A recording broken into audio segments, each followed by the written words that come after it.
Bienvenidos de nuevo a todos. Me llamo Pascal Lotaz. Estamos aquí en Neutrality Studies y hoy volvemos a hablar con mi compatriota y colega, el coronel Jacques Beau. Jacques, bienvenido de nuevo. Muchas gracias por volver a invitarme a tu programa. Aprecio mucho tu apoyo, porque sé que llevas mucho tiempo respaldando mi causa. Y gracias por invitarme de nuevo. Sí, en realidad queremos hablar de Irán, y el tema de Irán saldrá dentro de unos minutos. Pero antes, por favor, ¿puedes darnos una actualización sobre tu caso? Para quienes no lo sepan, estás sancionado por la Unión Europea. Aunque vives dentro de la Unión Europea, no tienes cuenta bancaria, ni acceso a tus fondos, no se te permite comprar ni vender cosas, y ni siquiera puedes salir de Bélgica, donde resides. Eso es solo un breve resumen. Esto lleva ocurriendo desde el 15 de diciembre, y ahora, mientras hablamos hoy 17 de marzo, ¿en qué punto se encuentra tu caso?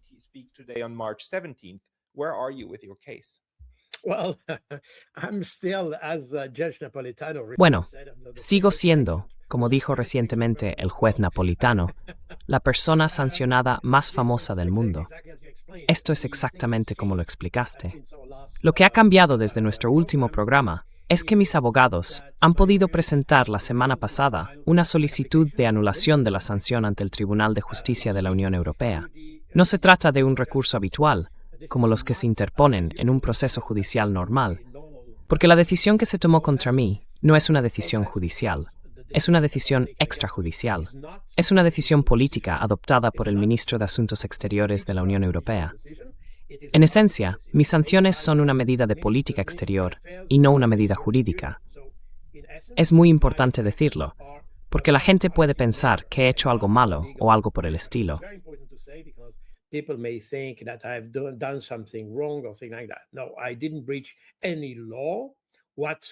No, no he infringido ninguna ley en Europa ni en ninguna otra parte del mundo. De hecho, solo estoy ejerciendo mi derecho a la libertad de expresión. No hago propaganda. Los europeos pueden interpretarlo así, pero no es mi intención. Precisamente eso es lo que intento evitar. Fui invitado muchas veces por medios rusos y me negué, precisamente porque quería mantener una visión académica y analítica del conflicto, no una política. Y básicamente, esa es la situación en la que me encuentro. Si viviera en Suiza, fuera de la Unión Europea, no me vería tan afectado por las sanciones. Seguiría estando sancionado de la misma manera, pero en Suiza tendría acceso a mi cuenta bancaria y algo de libertad de movimiento.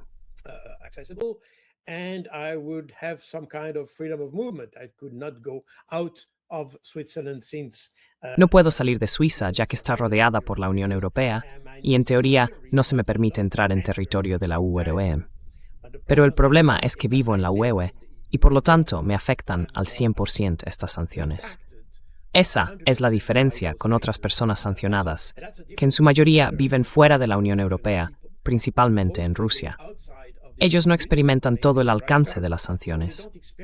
Siguen sin tener acceso a cuentas bancarias en Europa y cosas por el estilo, pero algunos probablemente ni siquiera tengan cuentas bancarias en Europa y puede que no necesiten viajar allí. En mi caso, estoy en Europa y, como bien has dicho, mi libertad de movimiento está muy restringida. No puedo visitar a mi familia, no puedo visitar a mi hija, simplemente no puedo viajar. Ni siquiera puedo ir a mi país natal, Suiza.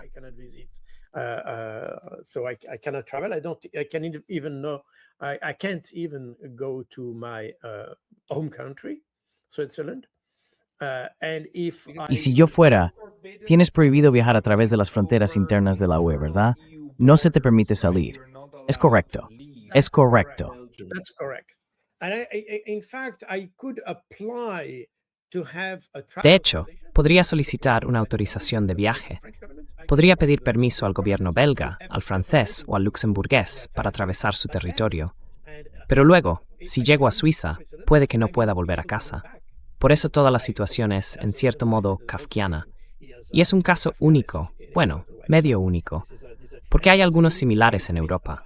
Pero cada caso es distinto, ya que todos los regímenes de sanciones son diferentes, y también varía la lógica que los sustenta. Así que las implicaciones para cada gobierno también son distintas. Afortunadamente, El gobierno belga es bastante comprensivo en mi situación, pero otros gobiernos pueden verlo de otra manera. En Alemania, por ejemplo, podrían ser más estrictos que en mi caso. Así que sí, cada situación es diferente. Es una situación muy peculiar, digámoslo así.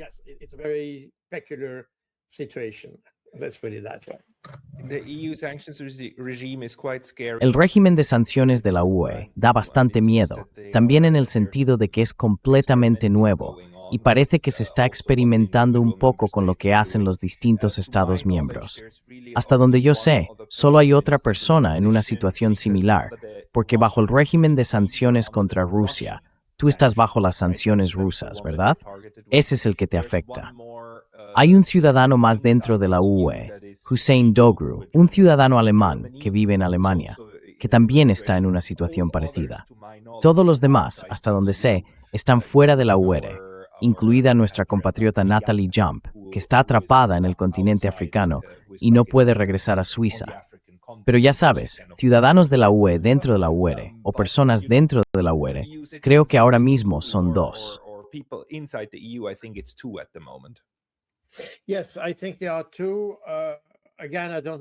Sí, creo que hay 2. De nuevo, no quiero hablar del caso del periodista germano-turco, porque todos los casos son muy diferentes, y hay otros asuntos relacionados con Doğru que no tienen que ver con el mío. Así que no quiero hablar de eso, porque solo se puede generar confusión cuando se habla de casos que realmente no se conocen. Quiero decir, estoy hablando conmigo mismo, por supuesto, y por eso no lo comentaré. El hecho es que estas sanciones se diseñaron originalmente para aplicarse a países, o digamos, a entidades estatales, como Gazprom, o cosas por el estilo. La nueva evolución en la UE es sancionar a individuos.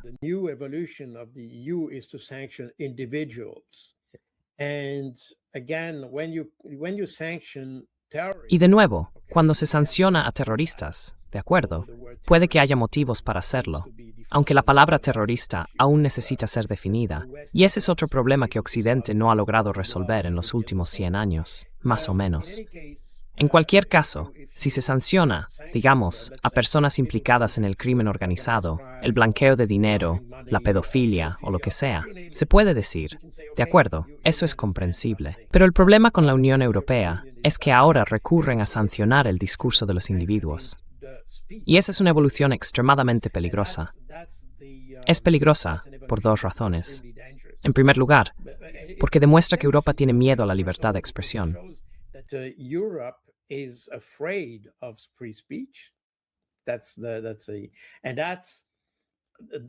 La esencia de la democracia consiste precisamente en aceptar la libertad de expresión. Así que cuando se teme a la libertad de expresión, eso significa que ya no se está en un proceso democrático. Porque incluso si hay personas que están en contra de la democracia, deberían tener derecho a expresarlo. Y la democracia parte de la idea de que se es capaz de rebatir los argumentos de quienes están en su contra. Es una especie de proceso darwiniano. Cuando no se es capaz de rebatir el argumento, entonces hay que prohibir que la gente hable, y ahí es donde estamos. Eso significa que la UE no tiene suficientes argumentos para contrarrestar los discursos que no le gustan. Ese es básicamente el punto, y eso es lo que lo hace tan preocupante. And that makes the thing. And the second thing, which is quite concerning, is that Y lo segundo que resulta bastante preocupante es que cuando empiezas a sancionar a personas dentro de la UE, y no solo a quienes viven fuera de ella, significa que te estás situando por encima de la ley. Creo que una vez hiciste un programa dedicado a explicar esta extralegalidad o naturaleza extrajudicial de tales sanciones. Cuando algo es extrajudicial, significa que está fuera de la ley. Ya no actúas bajo el imperio de la ley. El imperio de la ley significa que el propio Estado está gobernado por la ley. Cuando tienes una decisión extrajudicial, estás fuera de ese marco. Así que, cuando no estás gobernado por la ley, significa que estás en una dictadura.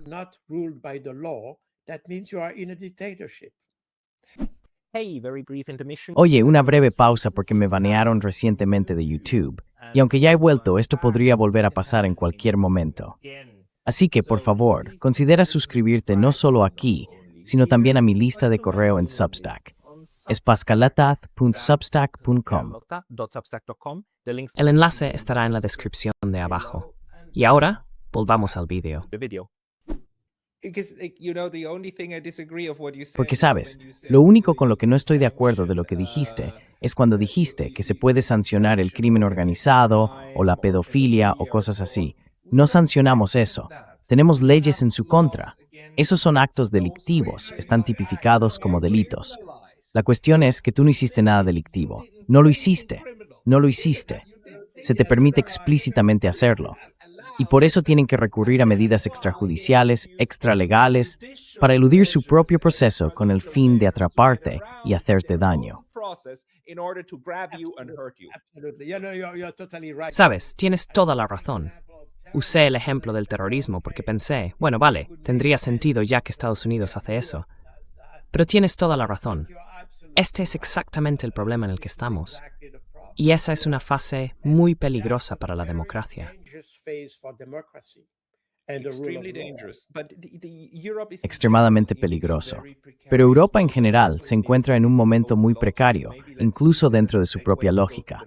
Quizá podamos usar esto como una transición para pasar al tema principal, que es Irán, y también cómo Europa se aproxima a Irán. Usted es, por supuesto, un antiguo coronel del ejército suizo. Es un militar con mucha formación y está observando esto desde esa perspectiva. Ofrece un análisis brillante, que es una de las razones por las que le sancionaron. Pero si seguimos la lógica que expuso antes, en realidad estamos viendo un tipo de razonamiento similar aplicado a la guerra de Irán. En Alemania, creo que fue o bien el canciller Friedrich Merz o Armin Laschet, uno de los ministros estatales, quien en realidad dijo,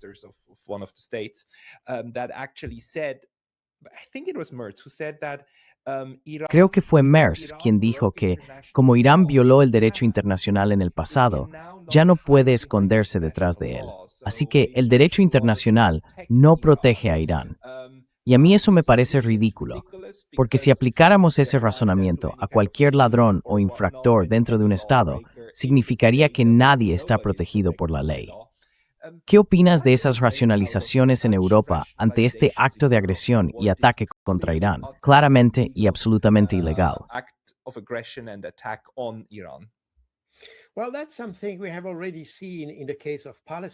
Bueno, eso es algo que ya hemos visto en el caso de Palestina, por ejemplo.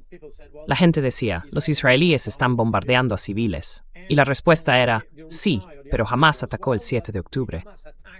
Eso significa que estás intentando justificar un crimen con otro, y no se puede justificar un crimen con otro crimen. Eso no es posible.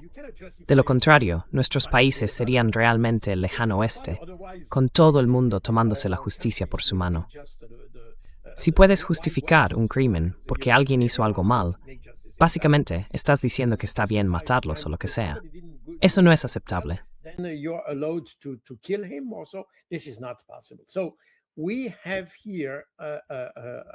Así que aquí tenemos, creo, una deriva en la mentalidad occidental que resulta bastante preocupante.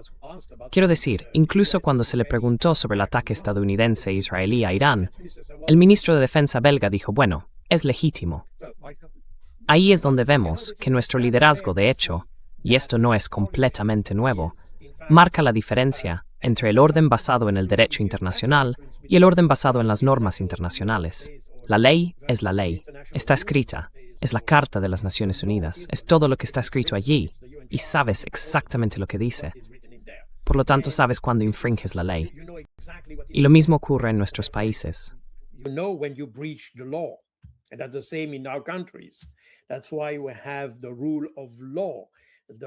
Por eso tenemos el Estado de Derecho. La ley define la manera en que se gobierna. La ley está escrita. Se supone que todo el mundo la conoce y sabes cuándo la incumples. El problema con el orden basado en reglas es que las reglas no están definidas, o mejor dicho, las definen algunas personas, pero no están escritas en ningún sitio. Simplemente se ajustan según la situación. Decides que Irán hizo esto, o decides que está justificado atacar, decides que es legítimo atacar, y atacas. Uno de los ejemplos que más se mencionan cuando se habla de Irán es la represión que hubo en enero durante las manifestaciones y protestas. Yo no estuve allí. I was not there. I didn't know. I don't know exactly what happened. No sé exactamente qué pasó. Lo que veo es que nadie sabe exactamente qué pasó.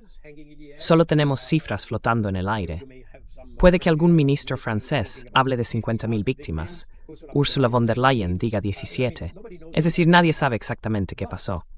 Pero basándonos en nuestra ignorancia, decimos, bueno, Irán utilizó una represión muy dura contra las protestas y por tanto es legítimo atacarlo o cambiar el régimen. Y eso otra vez, supongamos que Irán fuera culpable de usar la fuerza, incluso una fuerza exagerada, contra esos manifestantes. Esto sigue sin ser una justificación para atacar al país. No es una justificación para bombardear el país.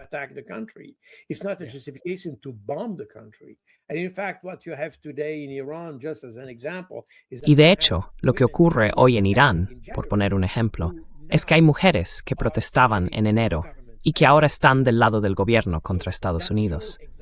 Eso demuestra exactamente la ilegitimidad de este enfoque, que dice, bueno, como hicieron algo mal en el pasado, tenemos derecho a hacer cualquier cosa hoy.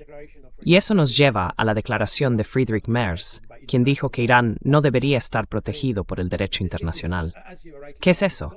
Quiero decir, esto es, como bien has dicho, totalmente absurdo. ¿Por qué privarías a alguien, incluso en un país como Alemania, por ejemplo, de la protección de la ley? Esa es, ante todo, una decisión discrecional.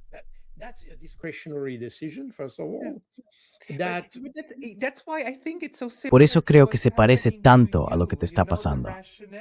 Ya sabes, la lógica es la misma. Como la otra parte hizo algo que desapruebo, ahora todas las estructuras que construimos para proteger a la gente ya no se aplican.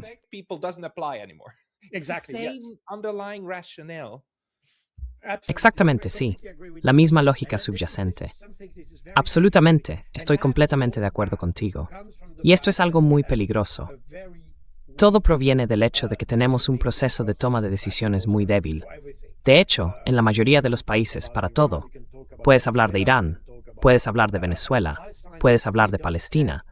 No tenemos una toma de decisiones sólida. De hecho, estamos decidiendo con el estómago en lugar de con el cerebro. Ese es el problema. Y, por lo tanto, todas las decisiones son emocionales. No están estudiadas de días ni elaboradas a fondo.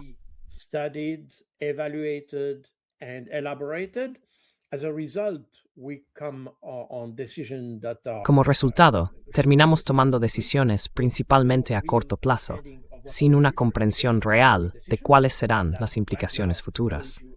Lo vemos ahora mismo, con todo el tema de la energía, por ejemplo. Hoy, los europeos están pensando en volver a Rusia por algunas fuentes de energía, porque se dan cuenta de que cometieron un error. Decidieron apresuradamente en 2022, y así sucesivamente. Así que vemos una toma de decisiones extremadamente débil. Decidimos como adolescentes, ya no como gobiernos, como personas con inteligencia. Yo vengo del mundo de la inteligencia.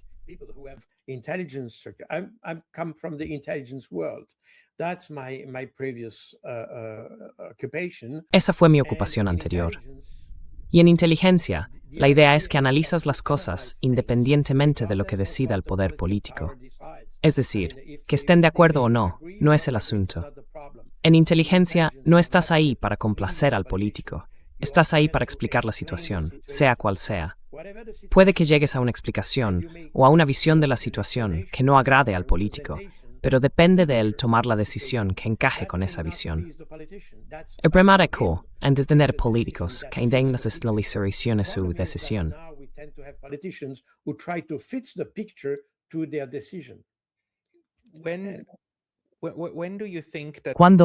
¿Cuándo crees que empezó esto? Porque esto es absolutamente crucial. Estamos viendo ahora mismo cómo actúa un bando así.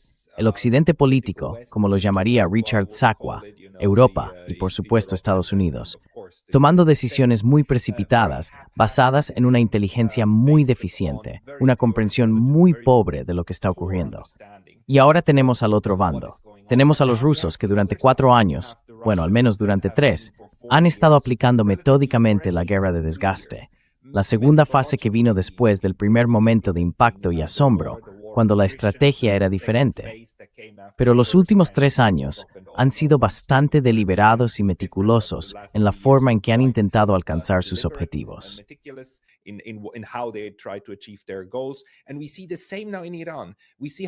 Y vemos lo mismo ahora en Irán. Vemos cómo Irán está librando una guerra de manera meticulosa, con una estrategia clara y un plan definido para dificultar bastante la vida a Estados Unidos e Israel en la región del Golfo. Están aplicando eso basándose en planes que elaboraron hace muchos años. Entonces, ¿qué nos queda ahora? En este entorno internacional, donde la violencia es, por desgracia, una vez más, una forma de comunicación. ¿Qué tipos de estrategias se están utilizando o no se están utilizando en el lado occidental?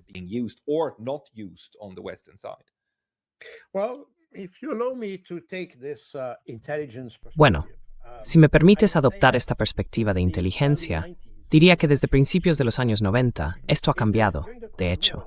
Durante la Guerra Fría, la inteligencia se basaba en esa rivalidad bipolar entre el sistema comunista, marxista, se podría llamar de distintas maneras, y el mundo occidental. Teníamos a la OTAN y al Pacto de Varsovia enfrentándose entre sí. Y por supuesto, había cuestiones políticas divergentes, pero en esencia, cuando se trataba de la amenaza estratégica, ambos bandos tenían razonamientos muy similares.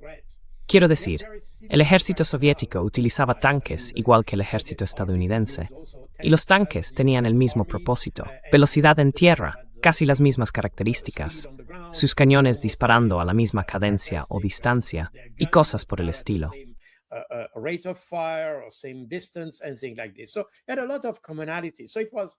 Así que había muchas similitudes, lo que facilitaba la comprensión y permitía tener una visión clara de la amenaza, porque podías basarte en tu propia experiencia para construir esa imagen. Tras la caída del Pacto de Varsovia y el fin de la Guerra Fría, empezamos a poner el énfasis en otros tipos de amenazas. El primer foco fue el crimen organizado, y luego se desplazó muy rápidamente hacia el terrorismo, y así sucesivamente. El problema con ese tipo de amenazas es que, en primer lugar, la gente no tiene mucha experiencia con ellas. Es decir, se puede abordar desde un punto de vista policial, y la inteligencia policial puede identificar a delincuentes individuales y cosas por el estilo.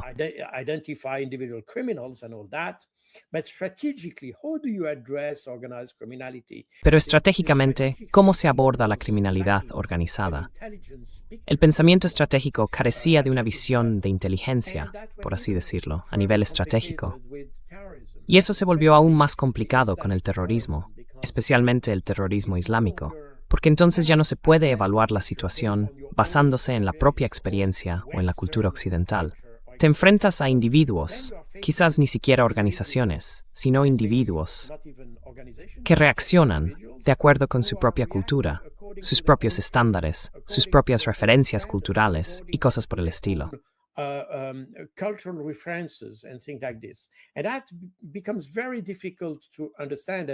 Y eso se vuelve muy difícil de entender. He escrito varios libros sobre este tema, porque la forma en que reaccionamos ante el terrorismo, de hecho, no ha hecho más que aumentarlo, ya que nunca llegamos a comprender realmente qué era. A mediados de los 90, y eso también fue reconocido, por cierto, por el entonces director de la CIA, no recuerdo su nombre, quizá Gates, aunque podría equivocarme en eso.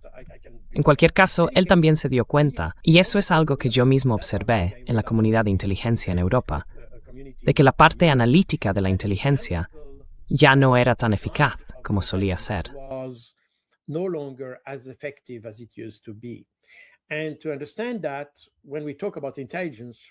Y para entender eso, cuando hablamos de inteligencia, la mayoría de la gente piensa que la inteligencia consiste en recopilar información. Es muy importante comprender que una organización de inteligencia se basa, de forma muy esquemática, en dos pilares: recopilar información y luego analizarla. El análisis es, de hecho, el producto de la organización. Eso significa que es necesario recopilar información, por supuesto, pero más importante aún, hay que darle sentido a lo que se recopila. Ahora bien, con amenazas dispersas entre diferentes organizaciones y cosas por el estilo, se reúne mucha información, pero resulta cada vez más difícil darle sentido dentro de un panorama estratégico y coherente.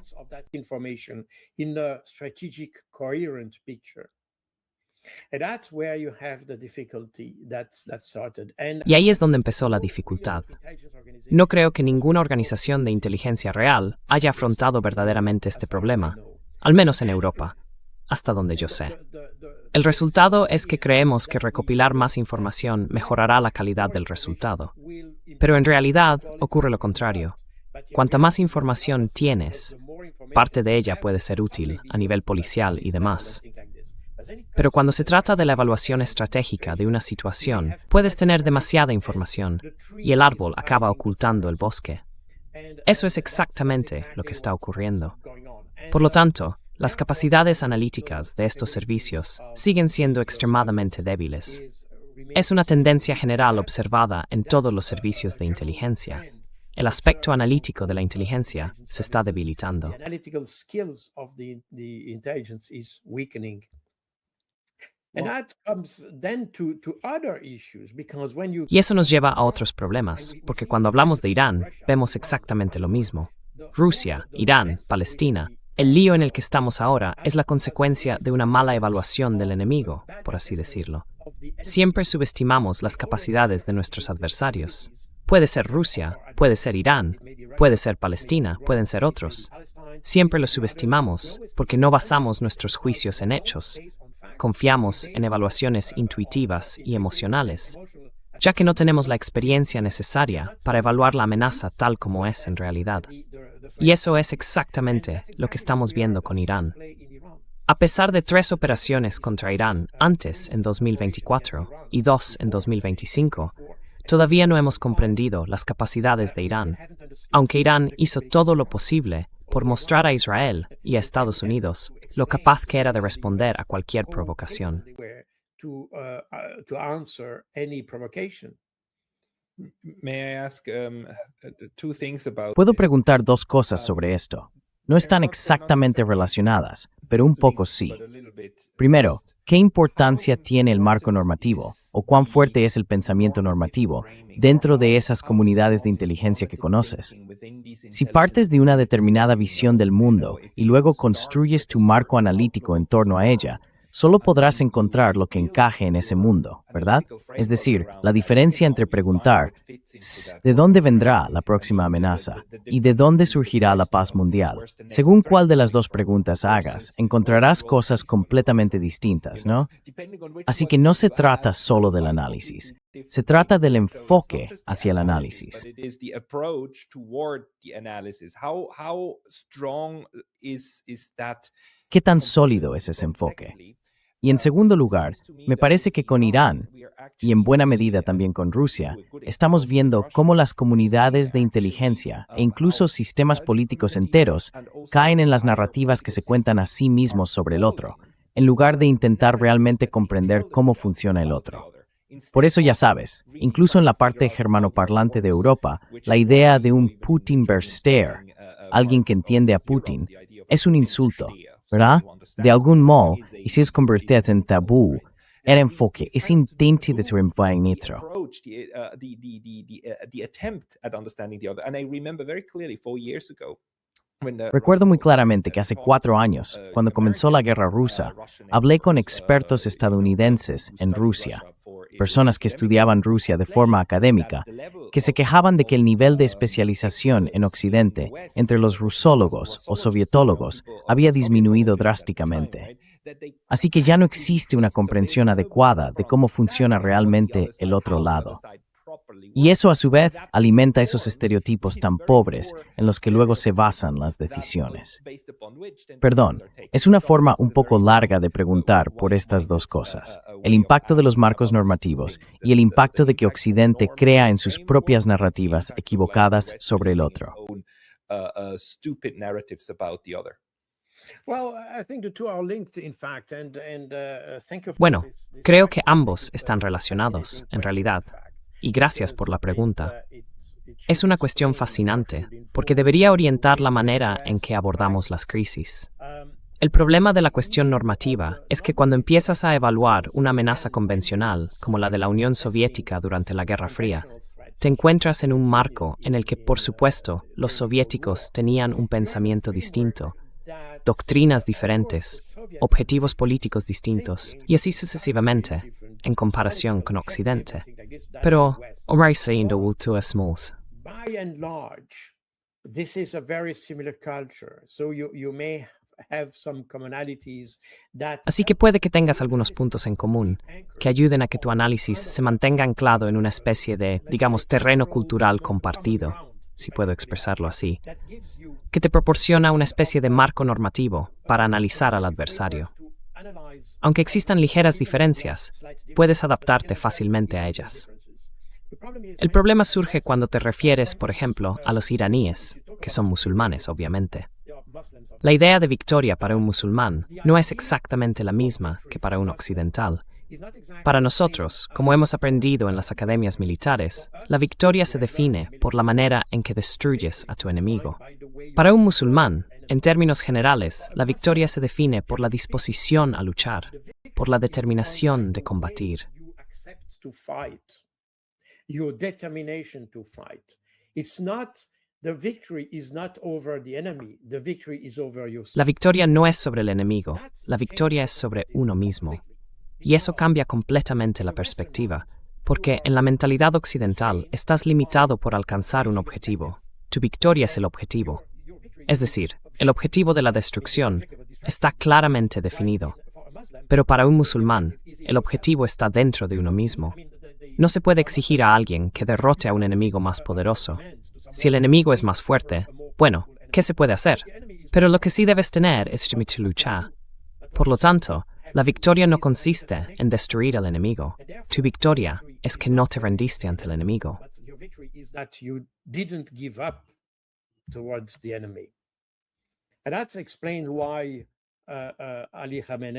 Y eso explica por qué Ali Khamenei fue asesinado en su despacho, porque no quiso ceder ante el miedo a un ataque. Fue a su oficina como de costumbre, haciendo su trabajo, cumpliendo con su deber y sin esconderse. Y por eso también, cuando arrestas a terroristas y demás, tienden a confesar más crímenes de los que realmente cometieron, porque eso demuestra, sí, absolutamente, su determinación. De hecho, existen esos casos famosos, no recuerdo su nombre ahora. Ese tipo, el jeque Mohammed, se me escapa. Pero cuando el FBI lo arrestó, se suponía que era el jefe de operaciones de Bin Laden o algo así. The operation chief of Bin Laden or whoever, and when the FBI arrested him, Y cuando el FBI lo arrestó, quiero decir, el FBI decidió eliminar algunas acusaciones que Mohammed había hecho contra sí mismo, porque sabían que no podía haber hecho eso. Físicamente, no estaba en condiciones de cometer el crimen del que se acusaba. Y eso es muy común, porque la idea es que hay que demostrar la determinación de luchar. Y aunque leas, bueno, ese es un tema en sí mismo, pero estamos hablando, por supuesto, de terroristas. Y no se trata de asumir que Irán sea terrorista. Rechazo ese tipo de categorización. Pero explica que, cuando lees los textos de quienes establecieron la teoría del terrorismo armado, porque los yihadistas aceptan la idea de ser terroristas, ellos aceptan esa idea.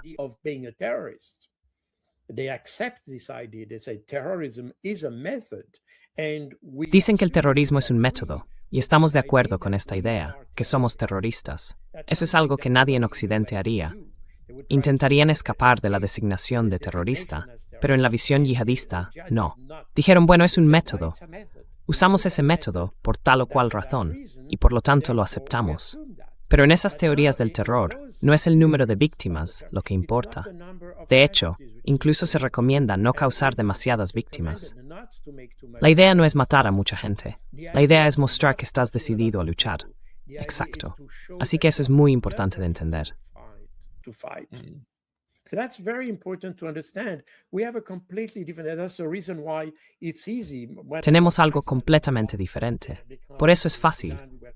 Cuando yo mismo estuve implicado, porque en Sudán fuimos amenazados por terroristas, el jefe de la misión me encargó hacer todo lo posible para evitar esas amenazas.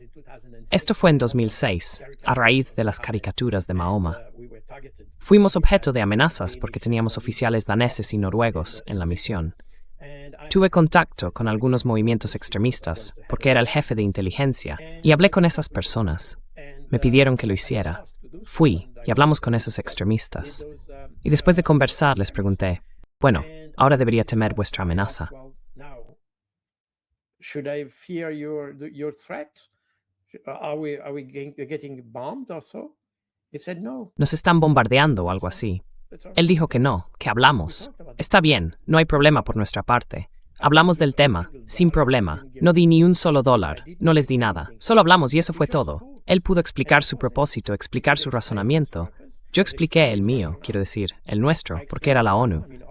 Él dijo que estaba bien. Y no tuvimos ningún ataque en absoluto. Así que es muy importante entender la mentalidad de la gente. Y creo, supongo, de nuevo me malinterpretes, no estoy diciendo que Irán sea terrorista. Rechazo completamente esa idea. Pero la mentalidad es muy similar, porque está impulsada por la misma cultura. Is very similar because it's driven by the same culture. Yeah, no, I mean, this is very, very important. Sí, It's not just no, culture, quiero but decir, also esto es this- muy, this muy what you just importante. described. No se trata Terrorism, solo as de you mentioned, cultura. is of course También the es esto lo application que acabas de of describir. force, El terrorismo como of método violence as es, a por method. supuesto, And la that is aplicación de la really fuerza, so de la different from violencia what como método. Clausewitz taught us Y eso no es about realmente war diferente politics de lo que continuation, Clausewitz nos politics by other enseñó sobre la means. guerra It's- como la it's just continuación de la applied to, política like, por to otros a medios, different solo que se scenario, aplica a un to escenario a distinto, highly asymmetric especialmente scenario. uno muy And that's why asimétrico. all of these, Y por eso surgen todas estas comparaciones fuertes injustos, para decir algo como, oh, Irán se comporta como un terrorista. Bueno, son la parte más débil. Sin duda lo son. Well, they are this weaker part. They are definitely, but you're the ones who are using violence. Pero sois vosotros los que estáis utilizando la violencia en primer lugar, y ellos están respondiendo con violencia. En realidad, lo que tenemos es una forma de negociación sobre el futuro político de estas regiones, de una región.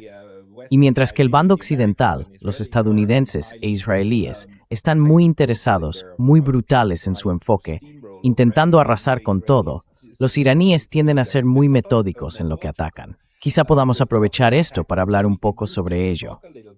¿Qué nos dice su metodología de llevar a cabo la guerra, de usar la violencia, sobre la forma en que están abordando esto? Es una gran potencia. No tan grande como pensábamos, pero sigue siendo una gran potencia. It's not as huge as we thought, but it is a huge power. Well, you see, I mean, if you look at what happened in the Bueno, verás, si observas lo que ocurrió en las distintas operaciones, hubo, como dije, 3 ataques previos de los israelíes y de Estados Unidos contra Irán en 2024, 2025 y obviamente el cuarto este año. Pero si miras la reacción de Irán, cuando los israelíes atacaron cada vez, incluso si intentaban apuntar a algunos líderes de Hamas o cosas por el estilo, causaron muchas bajas. Los iraníes respondieron, y ellos casi no causaron ninguna. En 2024, respondieron lanzando misiles que atravesaron la cúpula de hierro y todas las defensas aéreas de Israel. Golpearon bases militares israelíes, pero no causaron muertes. Y lo que vemos hoy, por ejemplo, en la respuesta iraní, es que han causado muy pocas bajas en Israel. response, they made very few casualties in Israel. They don't target individual. They try to avoid No atacan a individuos. have some Intentan casualties, evitarlo. in Israel. Quiero decir, ciertamente hay algunas víctimas en Israel. No es que no las haya, no es eso lo que quiero decir. They try to Pero no atacan a individuos. very Intentan mantener una disciplina de ataque muy estricta. targeting, Apuntan a objetivos militares tanto como pueden. objective. De nuevo, puede haber víctimas civiles. Eso es lo que se llama daño colateral. Casualties, that's what Eso significa que esas personas no fueron atacadas directamente, sino que se vieron afectadas simplemente por estar cerca del objetivo inicial. by Pero vemos que los iraníes son extremadamente cuidadosos para evitar víctimas civiles. see that the Iranian Cuando se observan los ataques israelíes y estadounidenses que comenzaron hace 2 semanas, US attack, ya el primer día hubo cientos de víctimas civiles. they already in the first day you had hundreds of civilian victims. So we see that there is a different approach. The idea and Así that's que again, that's vemos exactly what que I existe un explained enfoque with the diferente. terrorist, example. La idea, y eso es exactamente lo que expliqué con esos ejemplos de terrorismo, es que en la mentalidad musulmana no se trata de causar muchas víctimas. Es muy interesante, por cierto, que en la sabiduría convencional occidental se oiga a menudo que los iraníes solo entienden la fuerza, o que los palestinos solo entienden la fuerza o la violencia. Eso es totalmente erróneo. Podrían lograrse resultados mucho mejores si no se abordara el problema con violencia. Pero eso es algo que no aceptamos, porque en nuestra cultura tenemos esta idea de que la victoria no puede alcanzarse sin aplastar al enemigo. Sí.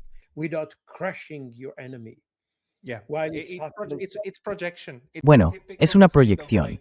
Es el tipo de cosa típica. Como sabes que tú mismo solo te retirarías si fueras derrotado, asumes que el otro lado reacciona del mismo modo, así que lo justificas de esa manera. Es una proyección clásica.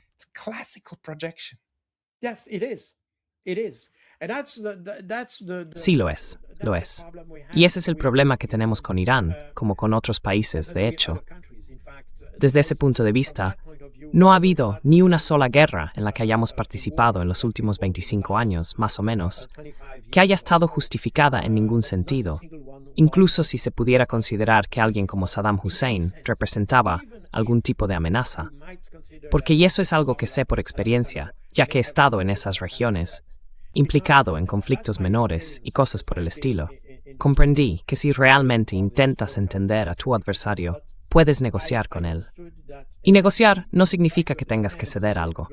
Eso es exactamente lo que ocurrió con el ejemplo que acabo de dar sobre los terroristas.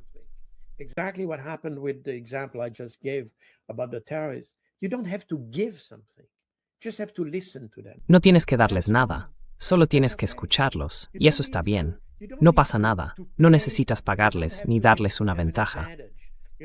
Sabes, la cuestión es, y esa es también la razón por la que algunas personas no lo esperan.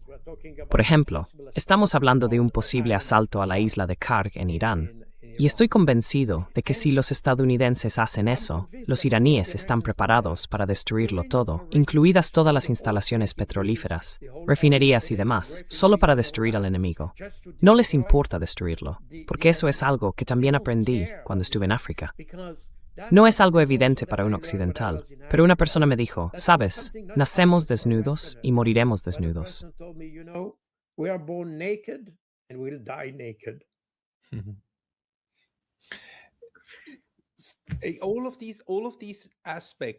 Todos estos aspectos están conduciendo, una vez más, a una guerra asimétrica, que con cada día que pasa, se inclina cada vez más a favor de que Irán logre realmente algunos de sus objetivos.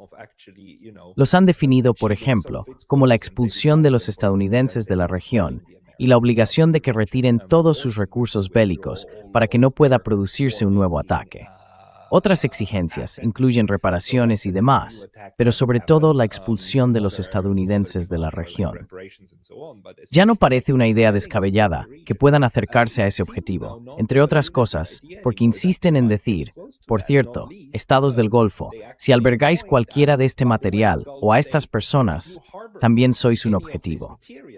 Así que, en cierto modo, en mi opinión, están enviando una señal muy clara de que lo que quieren es una región neutral, ni aliada de Estados Unidos, ni necesariamente aliada de Irán, pero tampoco aliada de Estados Unidos. ¿Tú también lo ves así?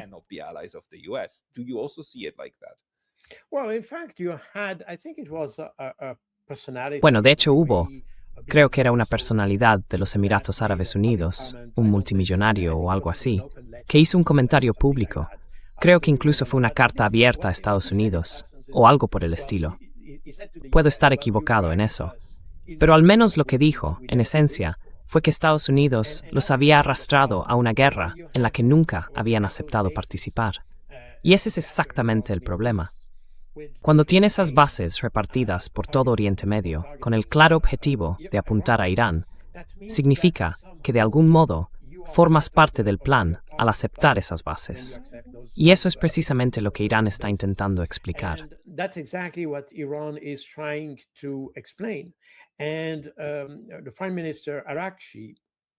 Y el primer ministro, Arakchi, y creo que Larijani también lo dijo, comunicó a los países de Oriente Medio, a los países árabes, no tenemos nada en contra de vosotros. Estamos intentando eliminar la amenaza de Estados Unidos que se encuentra en vuestro territorio. El problema es que está en vuestro territorio, pero no os estamos atacando a vosotros.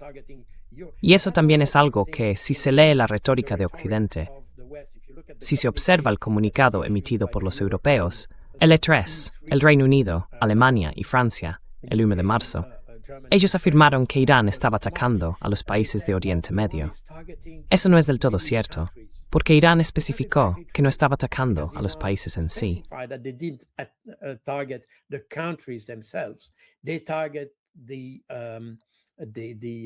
Apuntan a las bases estadounidenses. Lo mismo ocurre con Chipre. Se puede ver en la retórica reciente. El ministro francés de Asuntos Exteriores, Jean-Noël Barrot, dijo que Irán había atacado Chipre, países de la UE. No, eso no es cierto. De hecho, los objetivos estaban en territorio británico, porque las bases en Chipre son territorio soberano del Reino Unido. No es territorio de Chipre. Así que jugamos con las palabras para que parezca que Irán intentó escalar el conflicto y atacar a muchos países. En realidad, Irán ha sido extremadamente disciplinado, extremadamente coherente en su respuesta, y solo ha atacado aquellos lugares relacionados con territorios que pertenecen de algún modo a Estados Unidos y al Reino Unido.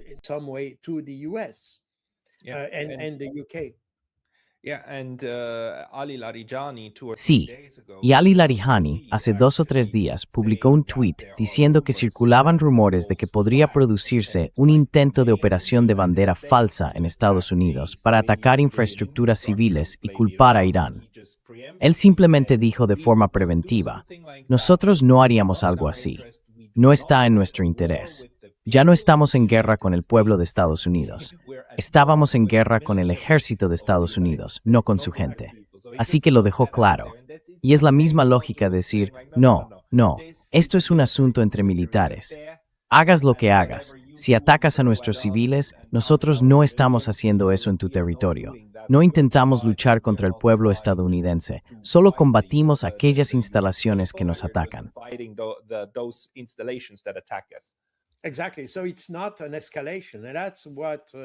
Exactamente. Así que no es una escalada. Y eso es algo que se escucha en la retórica europea, que Irán está intensificando el conflicto. No lo está. Simplemente está combatiendo a los países que lo atacaron.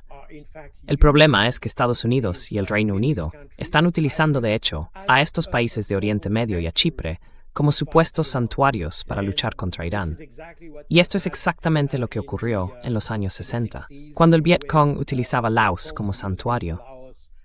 Realizaban una incursión contra Estados Unidos en Vietnam y luego se retiraban rápidamente a los santuarios en Laos.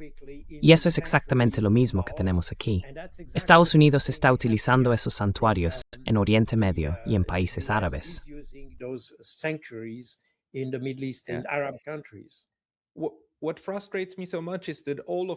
Lo que me frustra tanto es que toda esta dinámica se entiende perfectamente. Precisamente por eso, el derecho internacional de la neutralidad establece que si quieres ser neutral, no puedes tener bases, no puedes albergar a esos soldados a menos que se rindan y los mantengas bajo custodia, y así sucesivamente.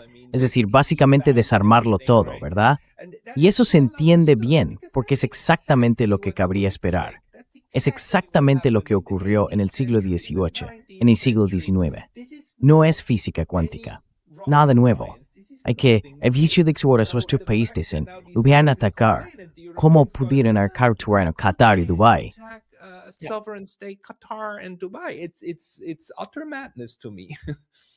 Para mí es una completa locura.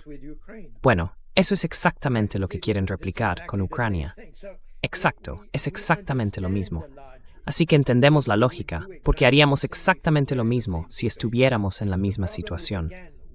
El problema es que, de nuevo, volvemos al inicio de nuestra discusión. Ya no estamos bajo el derecho internacional, ni bajo el orden basado en el derecho internacional. Estamos en el orden basado en reglas. Nosotros definimos las reglas, y las reglas se aplican como queremos. Cuando decidimos que Irán no debe estar protegido por el derecho internacional, simplemente lo decidimos así.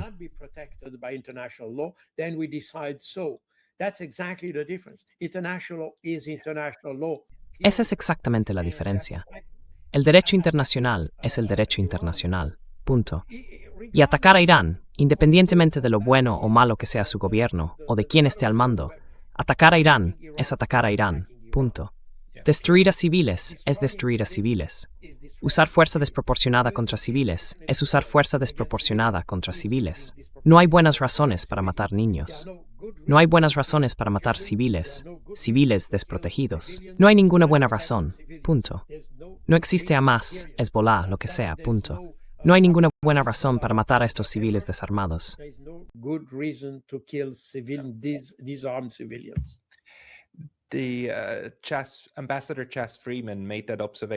El embajador Chas Freeman hizo esa observación hace aproximadamente un año, en un ensayo, y luego habló de ello en este canal. La gran diferencia, dijo, es que lo que todos queremos es el Estado de Derecho. Lo que Occidente está implementando con este orden basado en reglas es el gobierno mediante la ley, tener una especie de principios vagos que se aplican aquí, pero no allí, y desde luego no a uno mismo. Y al hacerlo, intentas gobernar sobre todos, ¿verdad? Ese es el enfoque que parece estar fracasando ahora. Así que mi esperanza es que de algún modo nos demos cuenta de ello, cambiemos de rumbo y digamos, no, de acuerdo, bien. Estas reglas, las reglas universales, también se aplican a nosotros. Volvamos a la idea original de la ONU y no a este tipo de comportamiento adulterado que estamos viendo en este momento.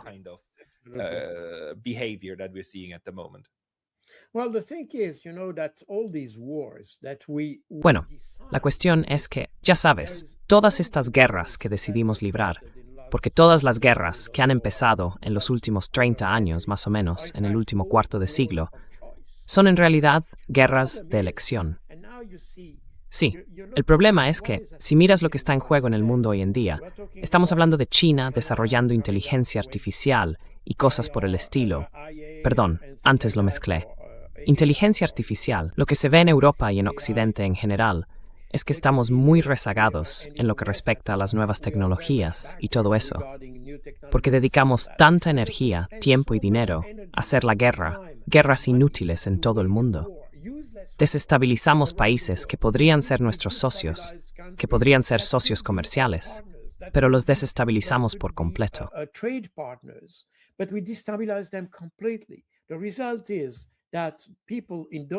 El resultado es que la gente de esos países, es decir, en Europa, Oriente Medio, tomemos Siria, Irak y así sucesivamente, ha llegado a un punto en que es imposible vivir allí, y por eso esas personas vienen como migrantes a nuestro país.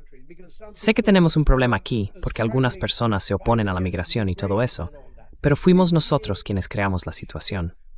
Así que gastamos dinero para nada, básicamente, sin ningún retorno de la inversión. Retorno cero. Solo conseguimos que mataran a gente allí. Matamos a personas y también murieron de los nuestros. No obtuvimos nada. Gastamos dinero que podría haberse utilizado en cambio para desarrollar las tecnologías que necesitamos ahora. China no se ha involucrado.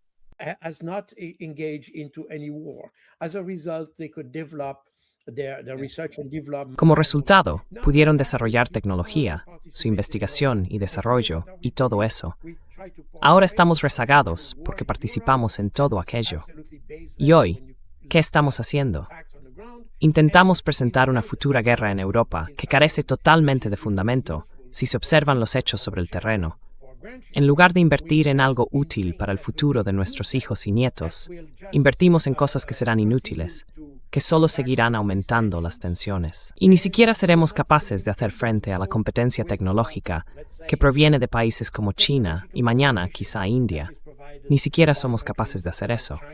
Sí.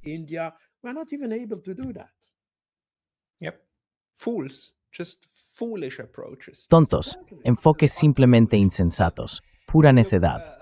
Pero mira, Hux, me alegra mucho que nos ofrezcas un análisis tan sobrio, incluso siendo una de las pocas personas sancionadas dentro de la WWA. Gracias por hacer todo eso. Quiero decir, gran trabajo, de verdad, un gran trabajo y un gran servicio, en realidad para todos, porque ayuda, aporta claridad. Para quienes quieran encontrar tu análisis, ¿hay algún lugar al que deban acudir para leer lo que produces?